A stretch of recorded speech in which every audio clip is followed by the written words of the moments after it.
செம்ம ட்ரெண்டிங்கா போயிட்டு இருக்கிற கருப்பு படத்தோட ரிவ்யூவை பத்தி தான் நாம இன்னைக்கு அலச போறோம் வாங்க. மை காட், என்ன ஒரு ஆக்டிங் அப்படின்னு ஆரம்பத்திலே ஹீரோவோட பெர்ஃபார்மன்ஸ ரொம்பவே எக்ஸ்ப்ளோசிவா பாராட்டி தள்ளியிருக்காங்க.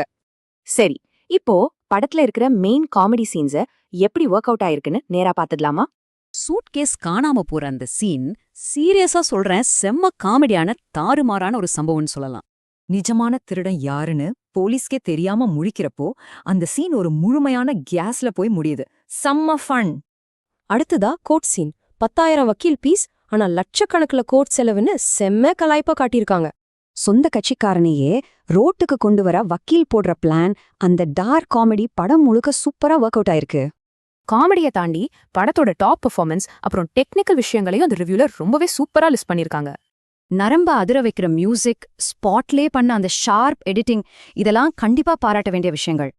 ஹீரோவோட ஆக்டிங் ஸ்டைல் பத்தி ஒரு பெரிய சர்ப்ரைஸ் இருக்கு. அது என்னன்னு நீங்க கெஸ் பண்ண முடியுமா? ஆமாங்க, ஹீரோவோட நடிப்பை அப்படியே நம்ம எஸ்கே, அதாவது சிவகார்த்திகேயன் கூட கம்பேர் பண்ணிருக்காங்க. என்டர்டெயின்மெண்ட்டுக்கு பஞ்சமே இருக்காது. இவ்ளோ காமெடி ட்ரோல்ஸ்க்கு நடுவுல நீதித்துறைய பத்தின ரொம்பவே ஸ்ட்ராங்கான ஒரு மெசேஜையும் இந்த படம் சொல்லியிருக்கு. இழுத்தடிக்கிற கோர்ட் கேஸுகள் ஏழைங்களோட காசையும் நம்பிக்கையையும் எப்படி அழிக்குது அப்படிங்கறத ரொம்பவே ரியலிஸ்டிக்கா காட்டியிருக்காங்க. சோ இவ்ளோ காமெடி, கியாஸ், அதோட சீரியஸான மெசேஜ் இதெல்லாம் தாண்டி ஃபைனலா என்னதான் சொல்ல வராங்க? இது ஒரு பக்கா ஃபேமிலி என்டர்டெய்னர். கண்டிப்பா குடும்பத்தோட போய் தியேட்டர்ல எக்ஸ்பீரியன்ஸ் பண்ண வேண்டிய ஒரு படம்.